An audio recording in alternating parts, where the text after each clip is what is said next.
Vidar returns, and now part 2.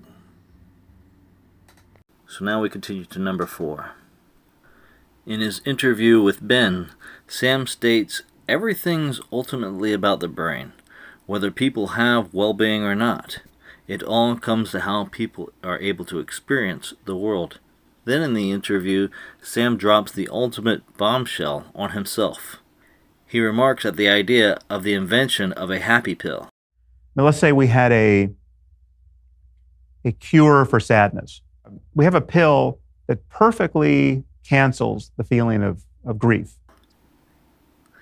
Realistically, though, the theoretical happy pill seems to expose the problem of how Sam's morality doesn't encompass the things of value beyond good feelings.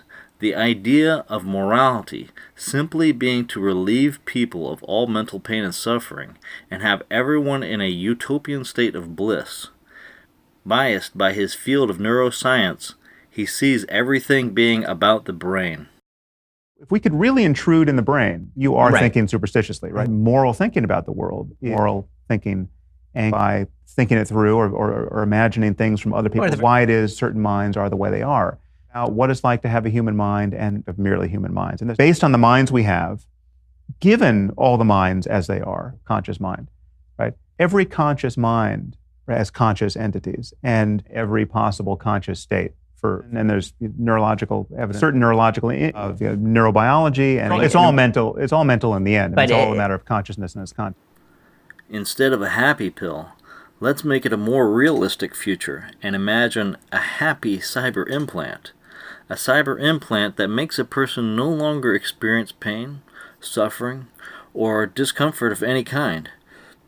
Everyone has it, and it just works 24 hours a day without fail. It makes us completely immune to any pain or suffering. This would be the epitome of Sam's moral good. How quickly would civilization crumble? What time would you get up in the morning? Would you go to work? Why? Maybe you'd rather stay home and have a meal instead of go to work. But then again, why would you eat if you're never again hungry? You no longer feel hunger. If you couldn't pay your rent and got evicted, how's it a problem? Because sleeping on the street in the rain or snow would be just as comfortable as sleeping on a soft bed.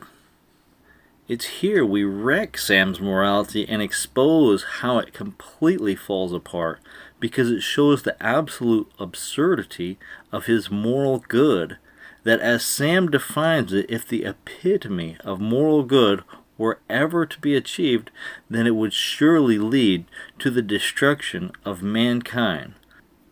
But wait, because in his interview with Ben, Sam himself even agrees with me.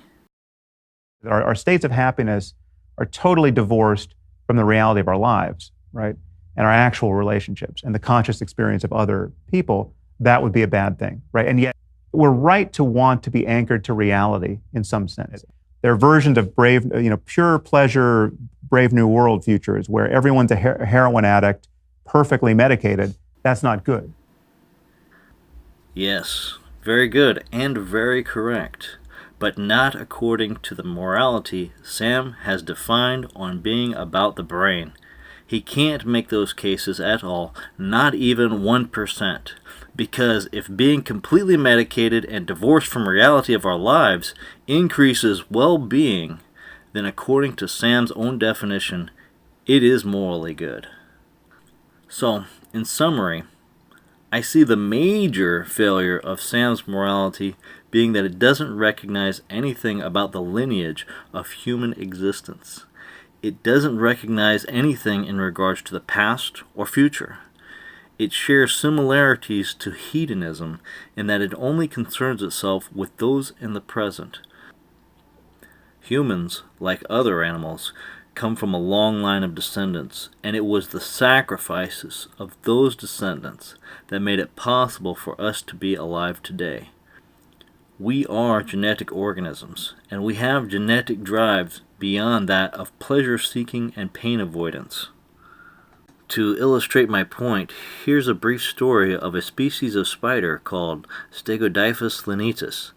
After this spider's eggs hatch, the mother vomits out everything she can to feed the hatchlings. Days later, after she is empty and has given everything she can to them, she then gives them her life.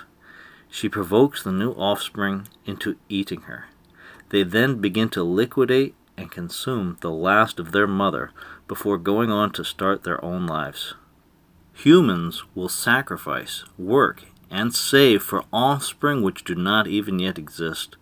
Sam's morality shows an absolute disrespect to the genetic lineage of human suffering and sacrifice made for future generations.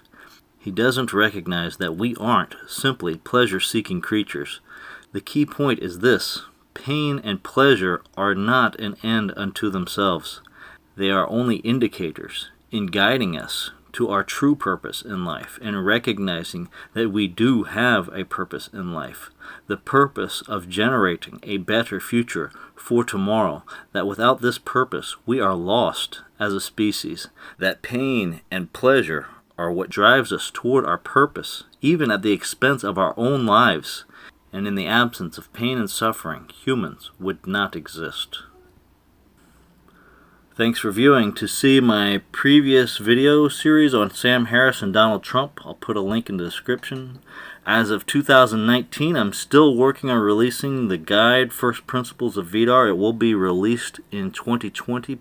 For more on these topics, you can chat with me on the Matrix Network. Follow me on Steemit, Mastodon, Gab, and the Minds Networks. Links for everything in the description. I wish blessings to all my brothers and sisters. Vidar returns.